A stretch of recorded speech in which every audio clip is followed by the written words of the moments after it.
Hello everyone, कैसे हैं आप लोग। आई होप अच्छे होंगे और अपनी पढ़ाई ज़बरदस्त तरीके से कर रहे होंगे। तो जैसा कि मेरा 18 तारीख में लास्ट शिफ्ट में एग्ज़ाम था। मैंने आप लोगों को बताया था कि 18 तारीख में 5 बजे से 7 बजे तक मेरा एग्ज़ाम है। तो एग्ज़ाम मेरा था, उसके बाद मैं घर आई तो सुबह में पहुँची थी 3:30-4 बजे के टाइम।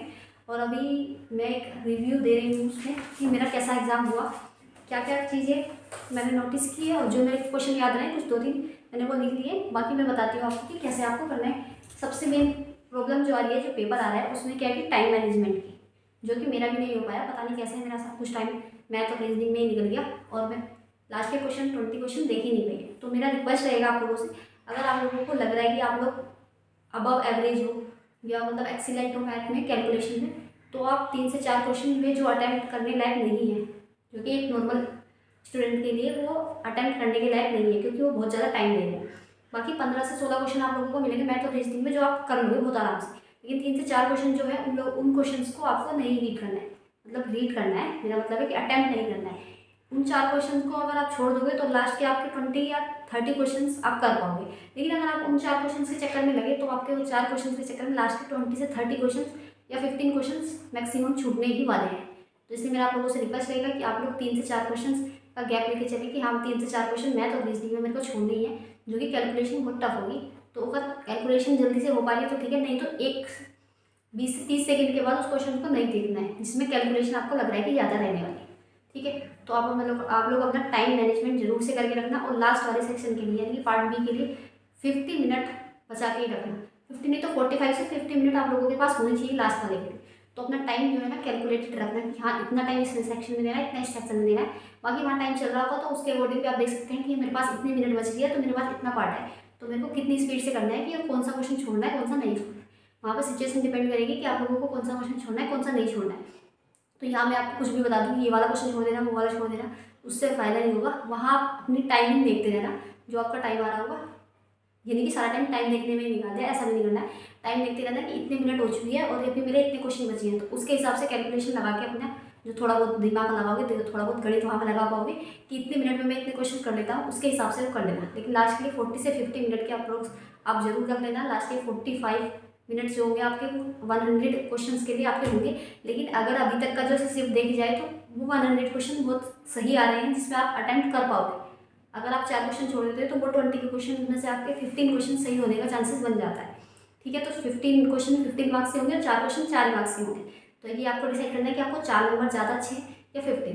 मेरे 15 छूट चुके हैं, आप लोगों के ना छूटे इसलिए मैंने बता दिया।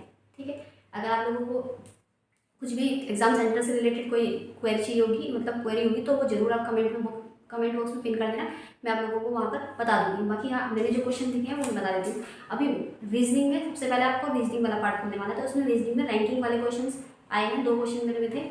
अल्फ़ाबेट की जो कोडिंग होती है, जैसे कि उसमें दिया जाता है कि ये इसके जैसा ये है, ये वाला ABCD में प्लस माइनस करके जो भी वो रहता है ऑपरेशन, उसके थ्रू 2 क्वेश्चन वो वाले आए थे। एक सीटिंग अरेंजमेंट का क्वेश्चन आया था, नॉर्थ में मुंह करके बैठे हुए हैं 6 बंदे, वो ऐसे ऐसे बैठे हैं तो कैसे लगाना है। उसके बाद एक वाला क्वेश्चन था जिसमें बॉक्सेस रहते हैं कि एक बॉक्स के ऊपर दूसरा तीसरा चौथा 6 मंजिल पे बैठे हैं, उसमें इससे ये बैठा है, वो वाला एक वाला क्वेश्चन था। मतलब 2 क्वेश्चन सीटिंग अरेंजमेंट के, 2 ये वाले क्वेश्चन थे। और अल्फ़ाबेट वाली जो रहती है कोडिंग, जैसे कि उसमें आया था विंग को ऐसे लिखा हुआ है 57241 और यहाँ पर पिंक को ऐसे लिखा हुआ है, तो उसमें पी का वो छांटना था आपको कि पी का कौन सा कोड होगा, पी के लिए कौन सा कोड होगा। ठीक है, जीएस में बात करें तो 3 से 4 क्वेश्चन करंट अफेयर के आपको मिलने वाले। उसमें एक क्वेश्चन आया था पीएम का, जो पीएम की नियुक्ति होती है, मतलब प्रधानमंत्री की, वो कौन से आर्टिकल में लिखी गई है, तो वो मेरे को कंफर्म था, तो वो मेरा बिल्कुल 100% राइट होने वाला है। 75 आर्टिकल में लिखा हुआ है। फिर उसके बाद हरूला बाउल करके एक फेस्टिवल आया था, जो कि मैंने पहले उत्तराखंड लगाया था, उसके बाद मैंने उसका वेस्ट बंगाल कर दिया, क्योंकि बाउल से मुझे समझ आया कि कभी बाउल यानी कि चावल का कटोरा बोलते हैं ना उसको, उधर पश्चिम बंगाल वाली साइड में, तो मैंने उसके हिसाब से वो पश्चिम बंगाल लगा दिया। बाकी मेरा वो गलत हो गया, वो फेस्टिवल उत्तराखंड का था। तो इस पॉइंट से ये बेटर है कि यहाँ पर फेस्टिवल भी पूछे जा रहे हैं, तो जरूरी नहीं है कि हमसे उत्तराखंड का पूछा तो आपसे उत्तराखंड का पूछे। हो सकता है कि आपसे उत्तराखंड का ना पूछ के उत्तर प्रदेश का पूछ ले, असम का पूछ ले, या झारखंड नागालैंड कहीं का भी पूछ सकते हैं। बाकी हो सकता है कि फेस्टिवल ना पूछ ले, डांस पूछ ले या म्यूजिक पूछ ले, उसके लिए आप तैयार रहना। ठीक है, बात करते हैं मैथ्स का। मैंने आपको बता दिया 3 से 4 क्वेश्चन आपको ऐसा रखना है कि हाँ, हो सकता है कि मेरे से 3 से 4 क्वेश्चन ना हो, छूट जाए, तो उसका प्रेशर नहीं लेना है और ऐसे ही अपना माइंड मेकअप करके जाना है कि अगर हम कैलकुलेशन हार्ड होगी तो मेरे को क्वेश्चन छोड़ देंगे, बाकी आपके ऊपर डिपेंड करेगा वहाँ कैसे वो परफॉर्म करते हैं। बाकी बात करें तो प्रॉफिट एंड लॉस का जो क्वेश्चन आया था वो थोड़ा ईजी था, मतलब जल्दी से निकल पाया था, कोई टेंशन नहीं था। और पार्टनरशिप का जो क्वेश्चन था उस पार्टनरशिप का क्वेश्चन और जो एक क्वेश्चन था उसका सिलेंडर प्लस कोन वाला, उसमें मेरे को बहुत टाइम लग गया, उसकी वजह से मेरा बहुत टाइम खराब हो गया। बाकी एवरेज का क्वेश्चन बहुत आसान था, सिंप्लीफिकेशन का भी अच्छा था। इंग्लिश में स्पेलिंग चेक वाले क्वेश्चन थे, मतलब एक सेंटेंस दे दिया उसमें 3 वर्ड हाईलाइट कर दिए, 4 वर्ड हाईलाइट कर दिए कि इनमें से कौन से वाले में स्पेलिंग मिस्टेक है, वो चारों ऑप्शन में दिए हुए थे, वो आपको वहाँ पर सेलेक्ट करना था। तो उसमें से एक का तो वेरिफिकेशन का था, एक में कमेटी की स्पेलिंग थी, बाकी 2-3 क्वेश्चन थे ऐसे जिसमें स्पेलिंग चेक वाला था। 2 क्वेश्चन PQR के थे, एक पैसेज से आए थे 5 क्वेश्चन, पैसेज तो आ गए। हिंदी में अशुद्धि त्रुटि वाले ज़्यादा क्वेश्चन थे, मतलब पूरा सेंटेंस दे दिया कि उसमें इसके 4 पार्ट्स में कौन से में अशुद्धि है, ऐसे करके पूछा था।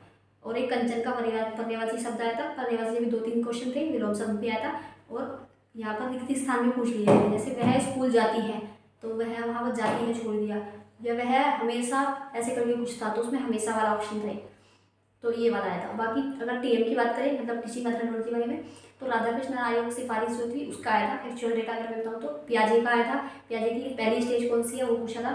और कोल्ब का जो एप्लीकेशन, कोल्ब का जो मॉडल है ना वो वाला ऐसे डाइवर्जेंट, एसिमिलेशन, कन्वर्जेंट और एकोमोडेशंस वाला, उसका एप्लीकेशन बेस्ड क्वेश्चन आया था। और एक प्री कन्वेक्शन जो स्टेज है मॉडल डेवलपमेंट की, कोलबर्ग किया जाए तो वो वाला आया था। फिर माइंडफुलनेस का 2 क्वेश्चन आए थे, माइंडफुलनेस क्या होता है इससे रिलेटेड 2 क्वेश्चन। एक तो पूछा था कि माइंडफुलनेस क्या है, और दूसरे में कि माइंडफुलनेस का यूज़ करके एक टीचर ये कर रहा है तो उसके लिए कौन सा ऑप्शन सही रहेगा, ऐसा।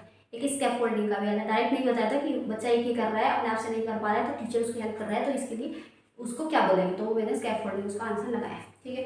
बाकी सिचुएशन बेस्ड और अंडरस्टैंडिंग बेस्ड क्वेश्चन ज़्यादा थे, अगर आप लोग ऑप्शन से भी करते हैं तभी भी हो जाएगा। तो काफ़ी सही पेपर आ रहा है, बाकी टाइम मैनेजमेंट अगर हो जाएगा तो बहुत सही पेपर है, कर पाएंगे, ठीक है। डुएबल क्वेश्चन पेपर आ रहा है, ऐसा नहीं है कि बहुत हार्ड आ रहा है, बहुत इजी भी नहीं है, क्योंकि इजी इसलिए नहीं कह सकते क्योंकि टाइम टेकिंग हो रहा है। अगर बच्चे टाइम पहले वाले पार्ट में ज़्यादा लगा देंगे तो उसके पास टाइम सेकंड वाले पार्ट के लिए टाइम नहीं बच रहा है, और सेकंड पार्ट के लिए अगर टाइम नहीं बच रहा है तो क्वेश्चन का मिस्टेक होने का ज़्यादा चांसेस है, ठीक है। तो यही मेरी तरफ से इसका रिव्यू था। अब लेकिन बाकी जिन लोगों का भी एग्ज़ाम है तो वो लोग अपनी रिविज़न को अच्छे से करते रहें।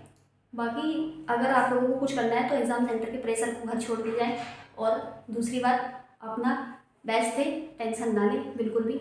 अगर आप लोग टेंशन में जाएंगे तो वहाँ पे अगर आप लोग कैलकुलेशन करके नहीं जाओगे, माइंड मेकअप नहीं करके जाओगे कि मेरे को इतना क्वेश्चन करना है और वहाँ मेरे को कुछ क्वेश्चन छोड़ने भी होंगे, ये नहीं कि मेरे को पूरा 200 क्वेश्चन करने, और ये नहीं कि मेरे को सारे क्वेश्चन छोड़ने, थोड़ा सा अपना माइंड मेकअप करके देना उस हिसाब से, लेकिन वहाँ सिचुएशन जैसी होगी उसके हिसाब से करना बाकी, ठीक है। मिलते हैं किसी नेक्स्ट वीडियो में, तब तक के लिए बाय बाय, धन्यवाद, ऑल द बेस्ट।